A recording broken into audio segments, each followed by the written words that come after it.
Commander John Miller stood at the view screen on the bridge of the Earthship Freedom. The large alien vessel hung in space before them, its strange curves and angles unlike any human design. This was humanity's first meeting with the Zexorian collective, and everything needed to go perfectly. "Sir, the Zexorians have accepted our invitation. Their diplomatic team will dock in 30 minutes, said Communications Officer Ryan Green. Miller nodded and straightened his uniform. "Alert Admiral Phillips. I want her present for the greeting ceremony." The Freedom was humanity's best ship, chosen specifically for this historic first contact. Its crew had been selected from the top ranks of the Earth Defense Fleet. Miller had served for 20 years and knew the importance of making a good first impression. When the Zexorian shuttle docked, Miller and Admiral Susan Phillips waited in the main conference room. The door slid open to reveal 3 tall, gray-skinned aliens. They had 4 arms each and large yellow eyes that blinked sideways. They wore what appeared to be military uniforms with many strange symbols. "Welcome aboard the Freedom," said Phillips with a practiced smile. "I am Admiral Susan Phillips of the Earth Defense Fleet, and this is Commander John Miller." The lead Zexorian stepped forward. Its translator device made a soft humming sound before it spoke in slightly mechanical English. "I am War Leader Zextull of the mighty Zexorian Collective. These are my sub-commanders." The meeting began well. They shared basic information about their worlds and discussed possible trade. The Zexorian seemed most interested in Earth's military structure and asked many questions about fleet size and weapons. "We maintain a defensive force only," explained Phillips. "Most of our people are civilians. Even my father was a Marine, but he's retired now and lives in Florida." The translator device made a strange noise. All 3 Zexorians suddenly stiffened. "Explain this term." "Retired," demanded Zextull. Miller looked confused but answered, "It means he no longer serves in the military. After 25 years of service, he left the Marines and now lives as a civilian." The aliens spoke quickly to each other in their own language. Their translator devices were turned off, but Miller could see they were agitated. When Zextull turned back, his yellow eyes were wide. "You're warriors? Stop being warriors? They live among normal people? Without supervision?" "Of course," said Phillips. "About 8% of our adult population are veterans who have served and returned to civilian life."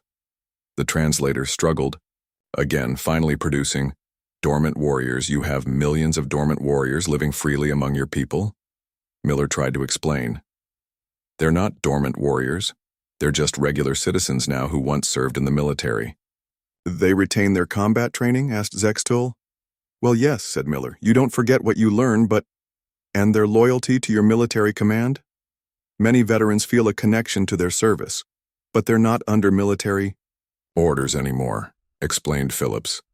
The Zexorians stepped back, all 4 arms of each alien moving in what seemed like defensive positions. "We must report this information immediately," said Zextull.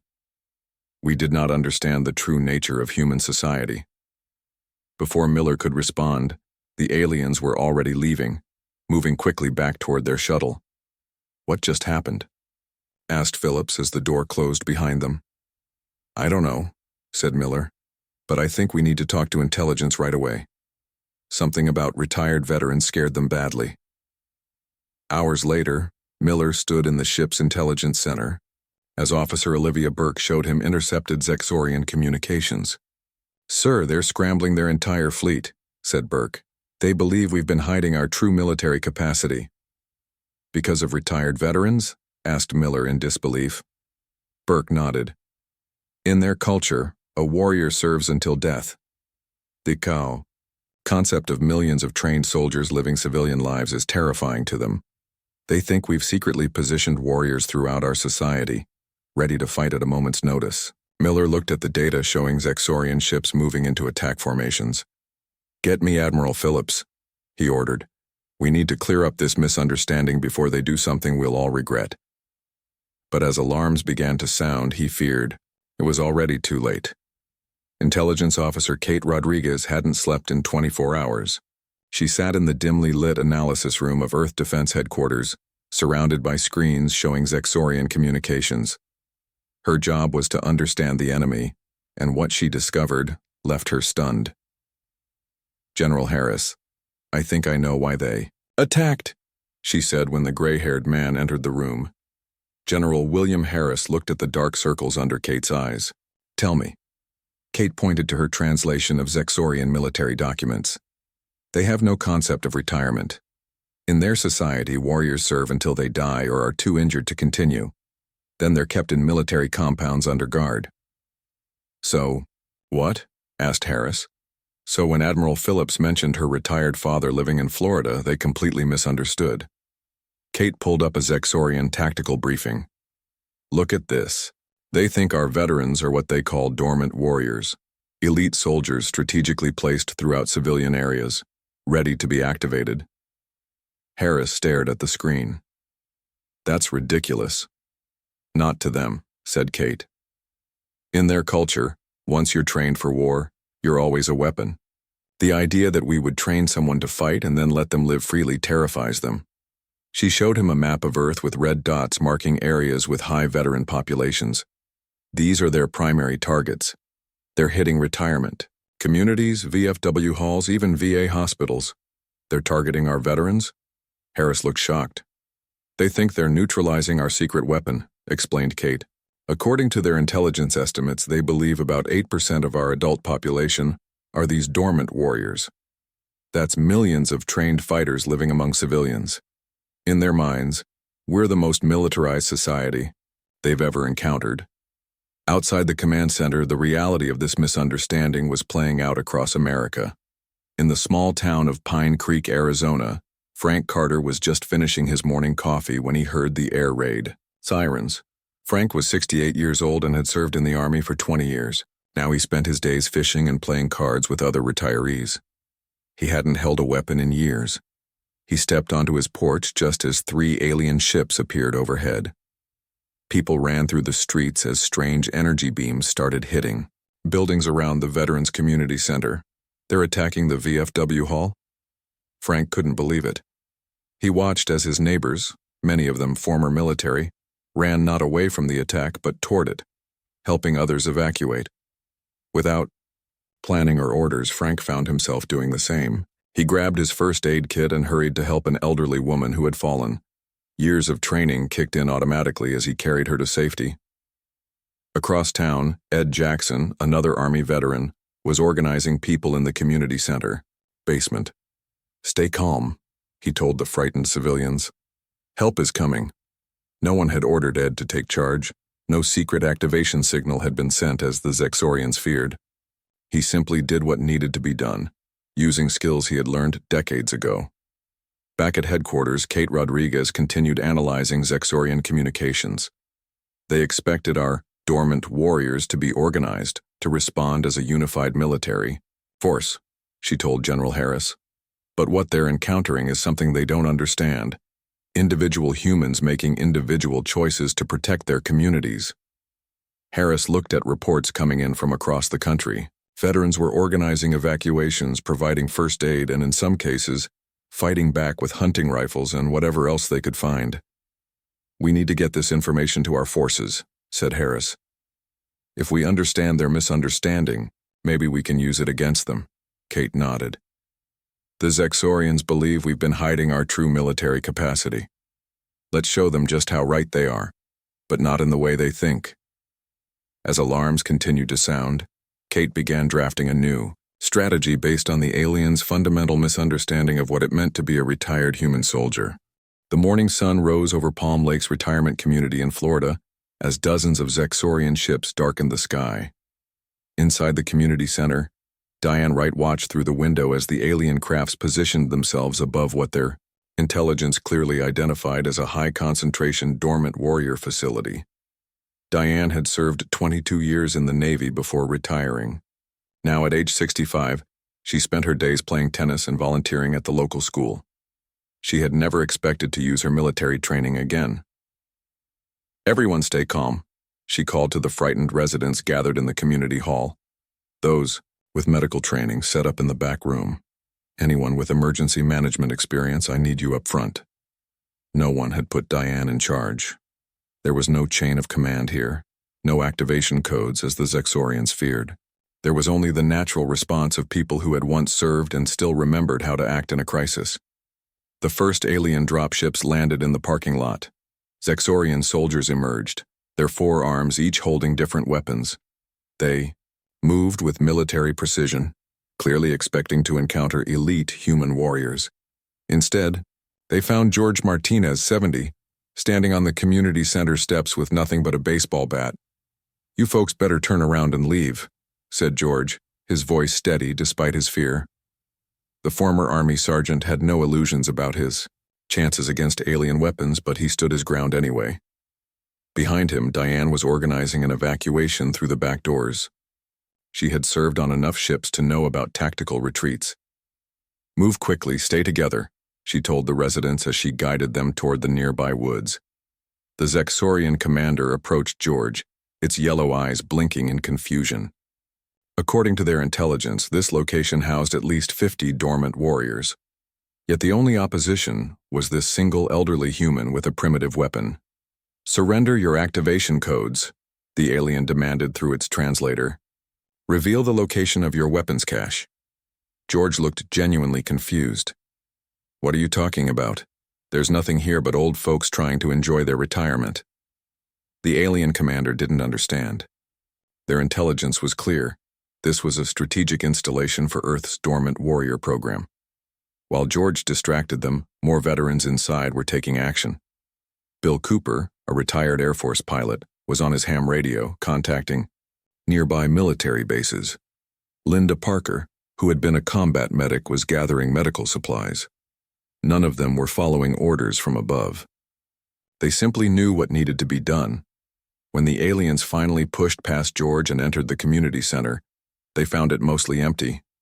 Their sensors detected humans moving through the woods, but there was no sign of the organized military resistance they had prepared for.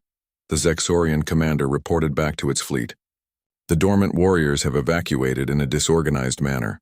We are unable to locate their weapons or command structure." Across America, the same scene played out. The aliens attacked what they believed were strategic military installations, only to find ordinary communities where veterans simply did what came naturally. They helped others escape, provided medical assistance, and organized resistance with whatever tools they had available. At Earth Defense Headquarters, Kate Rodriguez watched the pattern emerge on her screens. "The Zexorians are confused," she told General Harris. "They expected to find military compounds disguised as civilian settlements. Instead, they're discovering that our veterans really are just citizens living normal lives." Harris studied the tactical display. "But those normal lives include all the training and experience they gained in service." Kate nodded. "Exactly. The aliens expected to find dormant warriors waiting for activation orders. What they're actually facing is something much more powerful. Humans who can think and act for themselves." As reports continued to come in, one thing became clear. Without intending to, the Zexorians had awakened something powerful in America's veteran community, not by triggering some imaginary activation protocol, but by threatening the peaceful lives they had built after their service. The small town of Lakeside, Oregon wasn't on any important maps. It was just a quiet place where many veterans had chosen to settle after their service. Now it was under attack. Steve Wilson, age 58, watched from his cabin on the hillside as 3 Zexorian ships hovered over the town center. After 20 years, in the Army he had come here for peace and quiet. But his military instincts hadn't faded. Steve grabbed his hunting rifle and radio. He wasn't under orders from anyone, but he knew what to do. Within minutes, he had contacted 5 other veterans who lived nearby. "Meet at my place," he told them. "Bring whatever you have." Down in the town, the Zexorians were searching buildings, looking confused. According to their intelligence, this area contained a high concentration of dormant warriors, but they found no military base, no weapons stockpile, no command center. What they did find was Barbara Nelson, a 72-year-old retired military nurse turning the local diner into a medical station. Without anyone telling her to, Barbara had already organized the townspeople, setting up beds and gathering medical supplies. "You there?" she called to a young man running past. "I need clean towels and water." Her voice was calm but firm, the same voice she had used in field hospitals decades ago. The young man, who had never served in the military, immediately obeyed. There was something in Barbara's manner that inspired confidence. This wasn't military hierarchy. It was natural leadership born from experience. On the hillside, Steve and his friends watched the aliens' movements. None of them had fought together before. They had served in different branches in different wars, but they shared a common understanding. "They're searching in a pattern," said Joe Foster, a former Marine sniper, "looking for something specific. Probably expecting us to have some hidden bunker," said Alice Green, who had served in Air Force intelligence. "They don't understand how we live." Without elaborate planning, the 6 veterans began a simple harassment campaign. They used hunting rifles to fire at the Zexorian ships from different locations, then quickly moved. They weren't trying to win a war, just to buy time for the townspeople to evacuate. The Zexorian commander was becoming frustrated. Its reports to the fleet showed increasing confusion. "The dormant warriors are not responding according to any known military doctrine," it transmitted. "They operate in small independent units without central command. We cannot locate their base of operations because they appear to have none." Back at Earth Defense Headquarters, Kate Rodriguez intercepted this transmission. "They still don't get it," she told General Harris. "They keep looking for military structure where none exists." Harris nodded thoughtfully. "That's our advantage. Every veteran is making individual decisions based on their training and the immediate situation. The Zexorians can't predict that." Throughout America, similar scenes played out. In Michigan, a group of retired Coast Guard members organized boat evacuations across the Great Lakes. In Texas, former Army engineers worked to restore power to communities after alien attacks. None of them were following central orders. Each was simply doing what they knew how to do. This pattern confused and frightened the Zexorians. Their entire society was built on rigid hierarchy and central control. The idea of individual initiative was alien to them in every sense. "What we're seeing," Kate explained to General Harris, "is that our greatest military asset isn't our weapons or our active duty forces. It's the fact that our veterans carry their training with them for life, but use it by choice, not by command." Harris looked at the screens showing reports from across the country. Thousands of small acts of resistance and heroism, all uncoordinated, yet somehow working together. "The Zexorians attacked what they thought was our secret weapon," he said, "but they're just now discovering what it really is." By evening, the active military had begun to mobilize, but they found the Zexorians already off balance, confused by an enemy that didn't behave like any military force they had ever encountered. Captain Lisa Garcia of the United States Army stood at the command center, watching reports flood in from across the country. The Zexorians had expected to catch Earth off guard, but something unexpected was happening. "The veterans are fighting back," she told General Harris as she pointed to the map. "Not as organized units, but as individuals in small groups. They're buying us time to deploy our forces." Harris studied the data. In hundreds of locations, retired military personnel were responding to the alien threat. Some were actively fighting, with whatever weapons they had available. Others were organizing evacuations, treating the wounded, or providing intelligence on alien movements.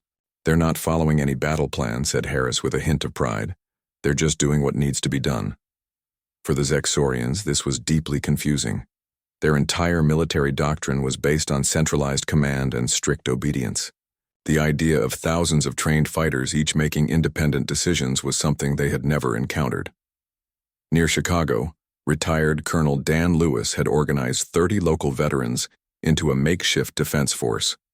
They had no military equipment, just hunting rifles, shotguns, and a few handguns. But they knew the area and understood basic tactics. When a Zexorian patrol entered the suburban neighborhood, they expected to face either civilians or organized military. Instead, they encountered sporadic resistance from multiple directions. Veterans fired from windows and behind cars, then quickly moved to new positions. "Keep moving," Dan told his improvised unit. "Don't stay in one place long enough for them to target you. No one had taught Dan this specific tactic for fighting four-armed aliens. He simply applied principles he had learned decades ago and adapted them to the current situation.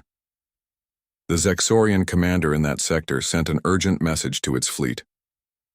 The dormant warriors are acting independently. We cannot identify their command structure or predict their movements. Captain Garcia intercepted this message and smiled. They still don't understand, she told General Harris. There is no command structure among the veterans. That's what makes them so effective against an enemy that expects military predictability. Harris nodded. Now we need to coordinate our active forces with what the veterans are already doing. Garcia had an idea. Instead of trying to take command, let's provide support. Give the veterans information, supplies, and backup where needed, but let them continue their independent actions. This approach was unusual, but it made sense against an enemy that was confused by decentralized resistance. Earth's active military began dropping supplies to veteran groups and providing them with information about Zexorian weaknesses. In Seattle, Navy veteran Laura King received a military airdrop containing medical supplies and communications equipment. No one told her what to do with them. The military simply trusted that she would use these resources effectively. Laura immediately organized a field hospital in the local school and used the communications gear to coordinate with other veteran groups in the area. She wasn't following orders. She was using her training and experience to meet the needs of the moment. The Zexorian Supreme Commander was growing increasingly frustrated. These humans do not fight according to any recognizable military doctrine, it told its war council. Their dormant warriors operate without central control, yet somehow coordinate their actions effectively. One Zexorian sub-commander suggested, perhaps they have a hidden communication network we cannot detect. But the truth was simpler and more profound. Earth's veterans shared a common understanding based on their training and experiences. They didn't need explicit orders to work toward common goals. As Earth's active military forces deployed, they found the Zexorians already on the defensive, confused by an enemy whose strength came not from rigid discipline, but from individual initiative and adaptability. This may be our greatest advantage, Captain Garcia told General Harris as they prepared their counteroffensive. The Zexorians will never understand what they're really fighting against. Alan Stewart sat in a makeshift office at Earth Defense Headquarters. At 62, the retired military psychologist had been called back as a consultant. He studied the Zexorian communications that intelligence officer Kate Rodriguez had translated.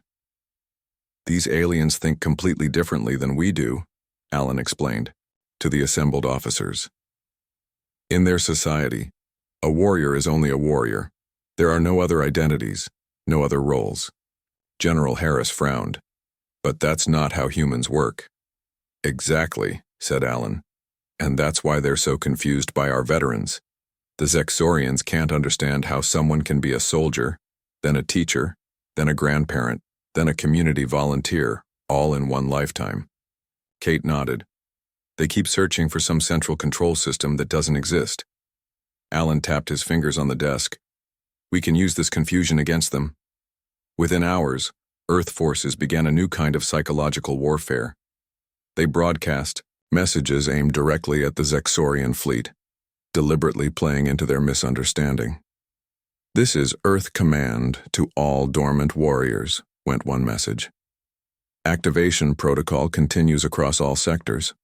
Warriors in phases 1 through 7 are now active. There were no such phases or protocols, but the Zexorians didn't know that. Another broadcast announced, civilian integration camouflage systems performing as expected. Enemy remains unaware of true population distribution. The Zexorians intercepted these messages and grew increasingly alarmed. Their intelligence suggested Earth had millions of veterans, dormant warriors as they called them. If each one was activating independently, their invasion force would be outnumbered.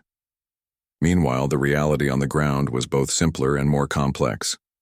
In Pennsylvania, Judy Rivera, a 55-year-old former Air Force mechanic, had organized her neighbors to repair vehicles damaged in the attacks. She wasn't following activation protocols. She simply saw a need and had the skills to meet it.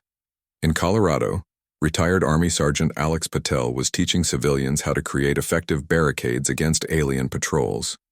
No one had ordered him to do this. He just knew it needed to be done. The Zexorian Supreme Commander sent urgent messages to its homeworld. The human dormant warrior system is unlike anything in our records. They appear to operate independently yet collectively, without central control yet with common purpose. At headquarters, Alan Stewart read this intercepted message and smiled. They still don't get it. What they're seeing isn't a military system, at all. It's just humans being humans. Captain Garcia had been listening. But humans who once served in the military. Yes, said Alan. People who learned skills, developed certain ways of thinking, and carried those into civilian life, not as weapons to be activated but as parts of who they are. Earth's active military continued to coordinate with veteran groups across the country. Instead of trying to bring the veterans under military command, they provided information, supplies, and support. This approach confused the Zexorians even further. Their entire military doctrine was based on rigid hierarchy and direct orders. In their next broadcast, Earth forces included the message, "Remember, all dormant warriors carry their training for life. No central command needed." This was absolutely true, but to the Zexorians it sounded like a sophisticated military doctrine. They had no framework to understand a society where military training was just one aspect of a person's life, not their entire identity. As the fourth day of the invasion began, the Zexorian fleet started to pull back from several areas, confused by an enemy they couldn't understand. Earth's psychological warfare hadn't used deception exactly, just the truth presented in a way that fed into the aliens' misunderstanding. "They came looking for dormant warriors waiting for activation," said Alan. "Instead, they found humans, who never stopped being who they are, people who once served and still remember how." After a week of confused fighting, the Zexorian Supreme Commander finally requested a ceasefire. Commander John Miller and Admiral Susan Phillips prepared to meet with the alien leadership aboard a neutral space station positioned between Earth and the Zexorian fleet. "They still don't understand us," Miller told Phillips as their shuttle approached the station. "That's our advantage in these talks." The station was simple and functional, with a large circular room at its center. When Miller and Phillips entered, 3 Zexorian leaders were already waiting. Zextul, the war leader who had fled their first meeting, stood in the center. "We request explanation," said Zextul through its translator. "Your dormant warrior system has proven more effective than our analysis predicted." Miller and Phillips exchanged glances. The aliens still didn't get it. "There is no dormant warrior system," explained Miller. "What you encountered were just ordinary citizens who once served in our military." The Zexorians made agitated movements with their forearms, but they responded with military effectiveness.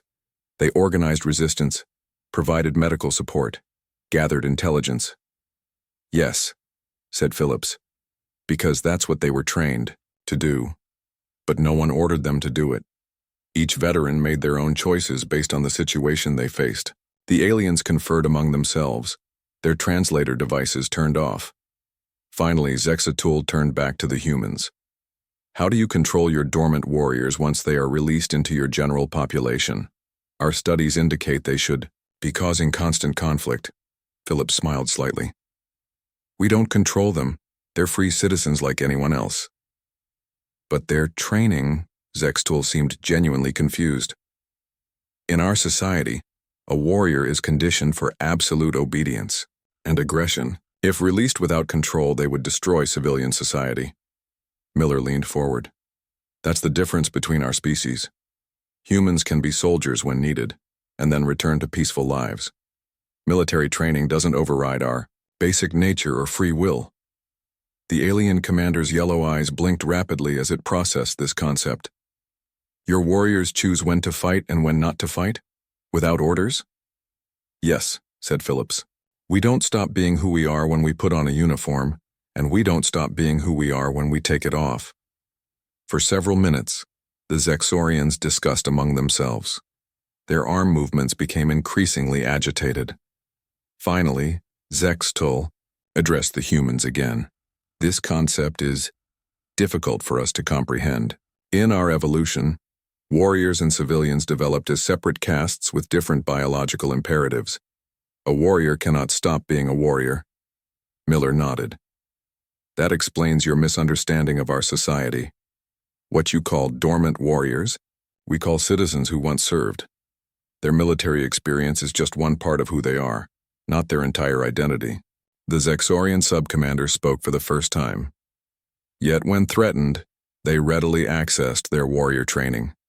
Many fought effectively against our forces. Of course, said Phillips.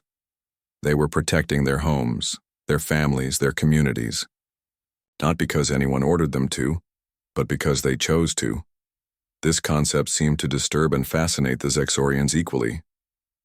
After more discussion, Zexatul made a formal gesture with its upper arms. We request full withdrawal and a permanent, diplomatic channel. Your species is unpredictable in ways we had not anticipated.